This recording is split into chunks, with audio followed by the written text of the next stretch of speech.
Ja, očitno imamo zadnje čase res srečo, tako da nam tali naš hišni ljubljenček prinaša srečo, ne. Ja, zdaj smo v bistvu odkrili na eni vrsti pajkov, ki živi v Sloveniji. Prvi med pajkarji smo ugotovili, da se lahko pajki tudi partenogenetski, kar pomeni, da v bistvu samice imajo mladiče, čeprav se ne parijo s samci.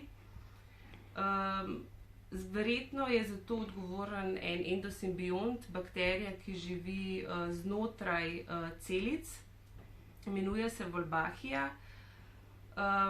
In smo tudi dobili v bistvu zelo podobne rezultate kot recimo študije na žuželkah, ker smo isto pokazali, da so te samice bolj plodne, imajo več potomcev, kot če bi se parile samci, se pravi, te, ki imajo Wolbachio, in so zelo agresivne do samcev, jih zelo veliko požrejo.